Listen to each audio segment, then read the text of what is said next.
je voulais te relater quelques problèmes que je découvre, ou pas d'ailleurs, hein, des problèmes qui sont quelquefois pas vraiment une découverte malheureusement.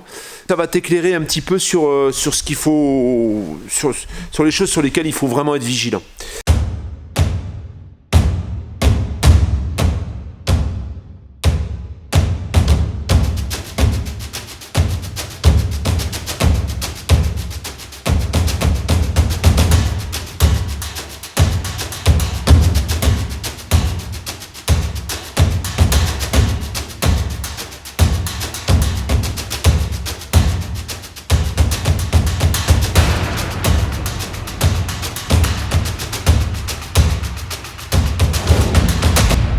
Pour commencer, ensuite on passera sur l'ordinateur, je te montrerai un petit peu ce que j'ai découvert il n'y a pas longtemps, suite à des recherches. Hein. Pour commencer, on va parler de Philippe, qui m'a missionné pour l'aider à trouver son camping-car. Donc il est passé sur une formule où on est à deux à chercher. C'est lui qui fait la visite, donc, et je le suis en visio. Ça veut dire qu'au moment où il s'est déplacé, moi j'ai essayé de débroussailler un petit peu la chose pour lui éviter de se déplacer pour rien. On est sur un véhicule bien en dessous des 20 000, puisque ça tourne souvent entre 15 et 17 000 euros, jusqu'à 17, 18 même. Hein. Là, le dernier qu'il est allé voir, par exemple, il faisait 19, donc on était parti pour le négocier un peu. Et donc, ça fait 2 fois qu'il se déplace. Ça veut dire qu'on a déjà éliminé pas mal de véhicules sur lesquels peut-être s'il avait été seul, il se serait déplacé. Et donc moi j'ai essayé de faire jouer mon expérience, faire jouer aussi le poids de la chaîne, puisque quand tu dis que tu as une chaîne YouTube, souvent on te sort des problèmes qui n'étaient pas pour lesquels on ne parlait pas au départ. Donc souvent quand je leur dis, je leur demande d'abord les renseignements et ensuite je leur explique ce que je fais. Et souvent, on me déballe un petit peu ce qu'on m'aurait pas déballé si j'avais pas dit que j'avais cette chaîne YouTube et si les gens n'avaient pas vu ce qu'ils voient sur cette chaîne. Donc, on a vu avec Philippe 2 Laika, sensiblement les mêmes modèles que celui d'Eva, avec des dispositions différentes, quelquefois beaucoup plus vieux, on va dire. Un peu plus vieux, on va dire plutôt beaucoup plus vieux. Il y en a un des 2 qui était en 2,8 litres, l'autre était en 2,5 litres. Donc, Philippe est à Lyon. Donc, le premier qu'on est allé voir, moi j'ai pris les dispositions avant, je me suis renseigné, je me suis fait envoyer des photos, j'ai bien insisté sur les points faibles du véhicule. On m'a assuré qu'il n'y avait aucun problème, c'est à chaque fois des super maniaques, et au final, ça n'est pas vraiment. Donc Philippe s'est déplacé, il arrive dans le nord de la France, à côté de Dunkerque, pas très loin de Dunkerque, et il va voir ce véhicule. Ça a duré 10 minutes en fait. Hein. Les premières choses que je fais, parce que maintenant, forcément, on va droit au but avant d'aller voir le reste, on va voir en dessous du châssis, côté douche, derrière, enfin voilà. Et là, heureusement que Philippe fait un peu mes yeux, parce que si on faisait confiance au propriétaire, je doute qu'il soit vraiment sincère, et sur la caméra on ne voit pas tout ce qu'on voit à l'œil. Donc Philippe commence à toucher, commence à regarder, et en effet le plancher est vérolé. Donc il est vérolé en dessous de la douche, il y a autour des bondes, enfin on touche, et là il touche et c'est mou en fait. Donc on en parle bien sûr au propriétaire en lui disant vous nous dites que le véhicule en dessous il est impeccable, et au final il n'est pas impeccable. J'avais pas vu. Alors, ça existe, hein. C'est vrai que c'est plutôt compliqué à voir, et il faut avoir un œil aiguisé et avoir surtout la tête froide pour pouvoir voir ce qui peut se passer en dessous d'un plancher. Donc il est un peu dépité en nous disant qu'il est vraiment désolé de nous avoir déplacés, et qu'il va enlever le véhicule de la vente, et puis il va essayer de voir s'il peut régler ce problème. À titre d'info, un problème comme celui-là, quand vraiment ton plancher commence à se découper, ça sous-entend qu'il y a de l'eau qui est remontée également dans les parois. Hein. Donc voilà, ce que tu vas faire, ça va être un peu du cache-misère. Mais bon, passons. 1 semaine derrière, le véhicule revient à la vente. Revient en annonce. Alors, qu'est-ce qu'il faut faire ? Moi, j'essaie de rester...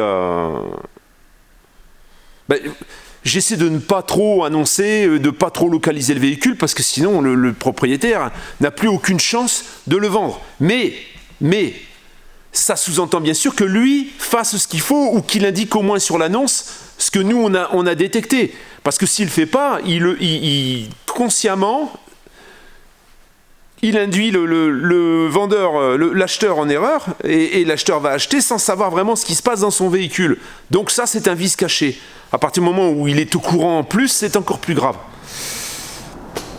Donc voilà, cette personne qui faisait mine d'être un peu catastrophée, ben, il a remis le véhicule à la vente. Voilà. Alors peut-être qu'à l'heure d'aujourd'hui, à l'heure qu'il est, il l'a vendu. Donc ça, c'est le premier. On en a détecté plusieurs sur lesquels on n'a pas fait, hein, ou sur lesquels Philippe ne s'est pas déplacé. Et puis là, tout dernièrement, Philippe était en rendez-vous de travail à Toulouse, et on détecte un véhicule en Bretagne. Donc il m'envoie le contact, moi j'appelle, et là on tombe sur une dame qui est malade. Hein. Ils vendent pour ça d'ailleurs, parce que c'est suite à une maladie. Mon mari est super maniaque.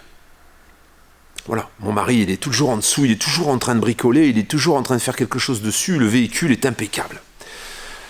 Bon, on a un bon ressenti, un bon contact avec la personne, j'ai le mari le soir au téléphone qui me dit non, mais moi, s'il y avait quelque chose en dessous, je suis tout le temps en dessous du véhicule, en fait. Pour moi, ça ressemble un petit peu à celui qu'on a trouvé pour Daphné, d'après ce qu'il me dit. Donc Philippe...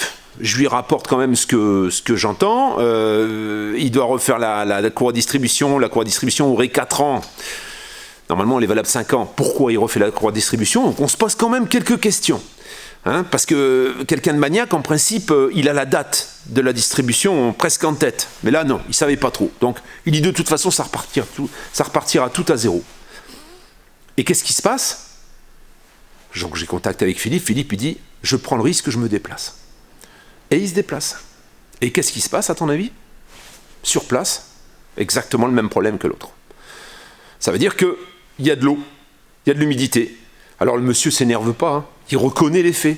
Mais il reconnaît les faits, il a l'air un peu dépité, il dit qu'il n'avait pas du tout pensé à regarder dans ces endroits-là, que pour lui, son véhicule est impeccable. Alors, je t'explique, hein, c'est tout en dessous de la douche, en fait. Hein. La douche, le bac à douche a été refait, mais il l'a refait juste pour l'esthétique. Je pense qu'il a refait le bac à douche parce que le bac à douche était démonté en fait. Et l'eau, elle coulait, elle a pourri le plancher. Voilà. Et elle a bien pourri le plancher puisque quand Philippe appuie, ça rentre et ça sort. Donc il est déjà découpé le plancher. Ça sous-entend que c'est déjà remonté dans les parois. Mais le véhicule est toujours en annonce. Tu vois? Le véhicule est toujours en annonce. Alors qu'est-ce qu'il faut faire? D'un côté, si moi je m'amuse à dire attention, ce véhicule-là est vérolé, n'y allez pas, bah, y a plus personne qui va oser me recevoir. Parce qu'ils vont se dire, il va découvrir quelque chose, et puis nous, on ne vendra plus jamais notre véhicule. Tu vois? Voilà le problème, voilà le problème dans lequel je suis. Je suis pris entre l'envie de dire, n'achetez pas ce véhicule. Alors, tout le monde ne regarde pas ma chaîne, hein, mais... N'achetez pas ce véhicule parce que celui-ci, il a un problème. Si le propriétaire ne vous en parle pas, ne le prenez pas. Et de l'autre côté, si je commence à faire ça, voilà, il n'y a plus personne qui va accepter de me recevoir pour pouvoir visiter des véhicules pour les autres. Voilà, c'est ça le problème. Il va falloir que je me déguise après. Donc, voilà le problème dans lequel je suis en ce moment. Et alors, il y a un autre souci. Philippe me remontait très justement, d'ailleurs, c'est très pertinent ce qu'il dit. Il dit, pourquoi ne pas faire une visio avant qu'on se déplace avec le propriétaire? Le problème, c'est que ce que Philippe me montre, parce que Philippe, il fait un peu mes yeux, il balade la caméra du téléphone, mais en même temps, il me décrit ce qu'il voit. Moi, si tu me balades juste la caméra, et c'est ce que fera le propriétaire du véhicule. S'il connaît les problèmes en plus, il va un peu les masquer. Il va penser que ce que moi j'ai dit lors de la visite, ça fait argent comptant et le futur propriétaire n'aura plus qu'à venir et acheter son véhicule. Donc, je lui ai dit, ça m'embête de faire ça, parce que moi ensuite je prends la responsabilité de ce que je ne pourrais pas voir éventuellement, comme la personne qui vend, je ne peux pas la considérer comme une personne de confiance. Tant que moi je ne l'ai pas vu, tant que l'acheteur, le futur acheteur, l'abonné ne l'a pas vu, c'est compliqué d'aller donner son aval sur quelque chose qui peut ensuite créer de mauvaises surprises.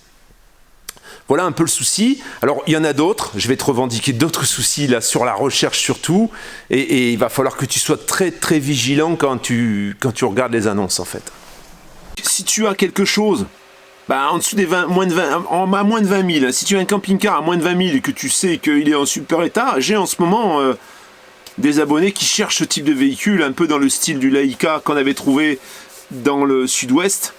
Écoute, si tu as quelque chose, n'hésite pas à m'envoyer en lien hein, ici, enfin m'envoyer tes coordonnées, et puis je t'appellerai, et voilà, si ça peut éventuellement satisfaire Philippe par exemple, qui cherche ce type de véhicule, et d'autres, hein, puisque j'ai plusieurs personnes qui cherchent ce type de véhicule à moins de 20 000, eh ben ça pourrait éventuellement leur rendre service. Alors j'ai un autre problème.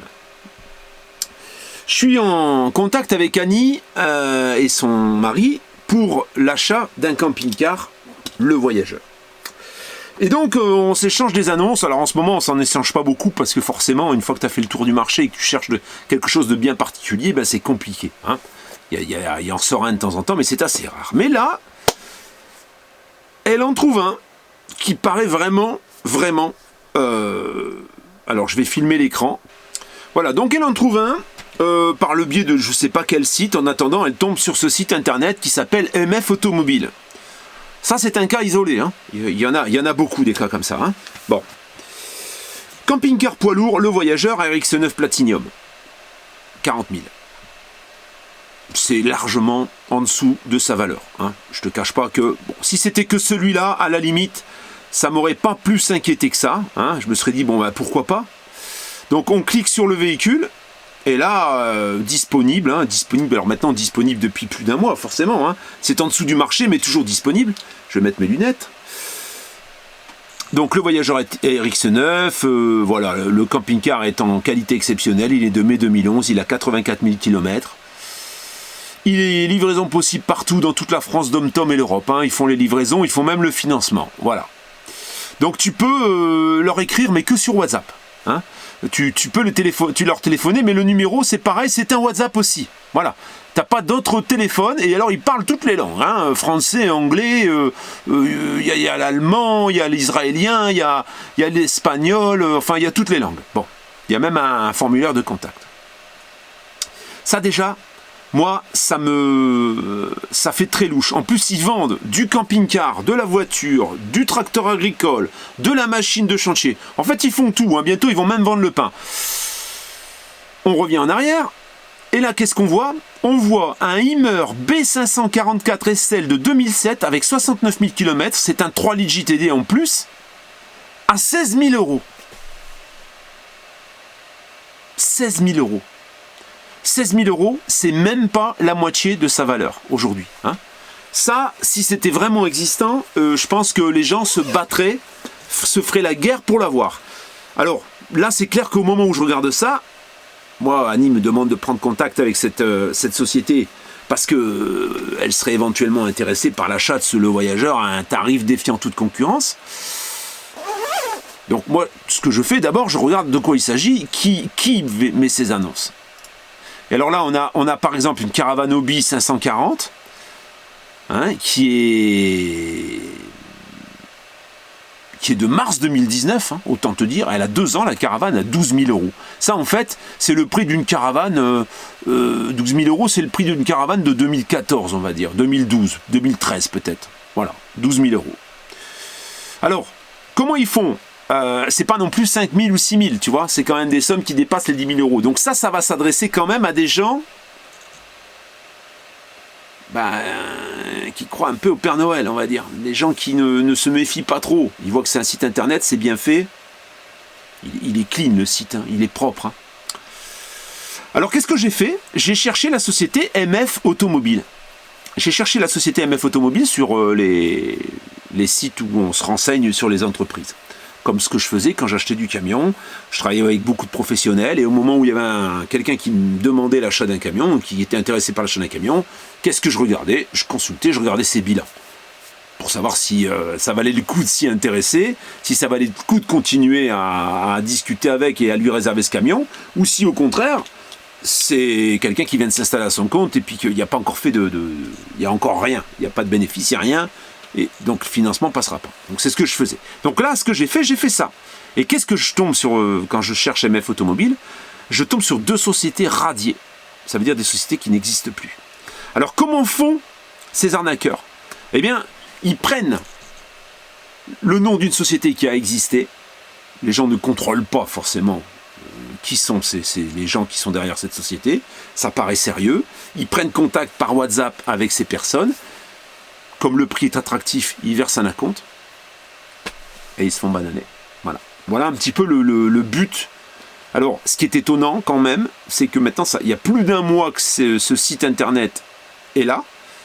Ils doivent continuer à le paguer des gens et il est toujours disponible, le site. Il n'a pas disparu. Alors, tu vas me dire, tu vas faire supprimer celui-ci, ils vont en créer un autre. De toute façon, ils sont intouchables, ils sont pas dans le pays, ils sont ailleurs. C'est pour ça qu'ils se font contacter par WhatsApp d'ailleurs.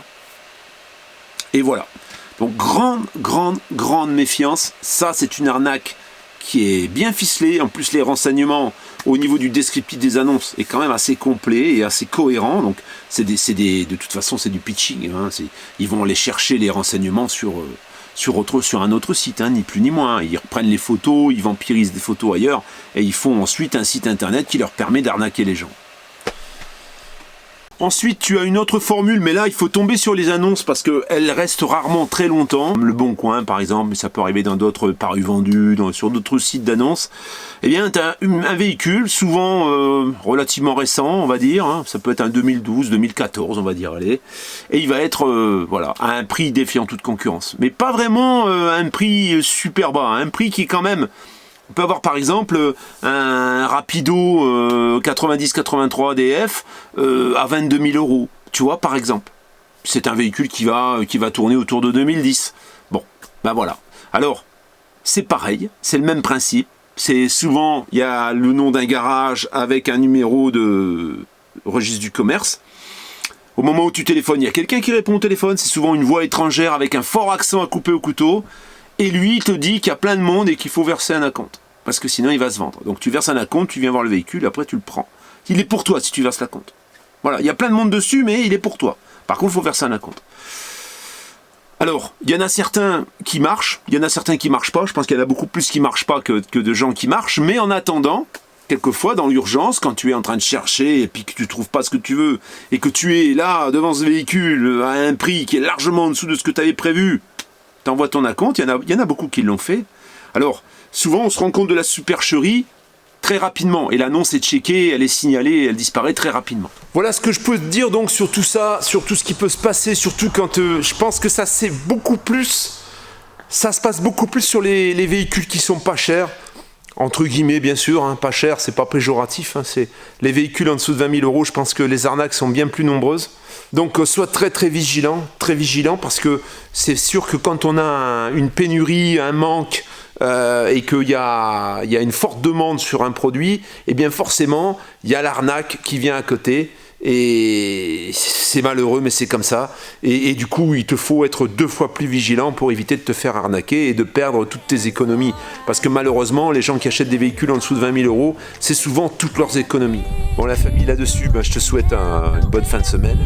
Je te dis à dimanche matin. Je récupère normalement mes petits loulous vendredi, donc ce sera certainement avec les enfants. Je sais pas si on verra Eva ce week-end, mais voilà. En tout cas, vidéo dimanche matin comme d'habitude. Ciao la famille.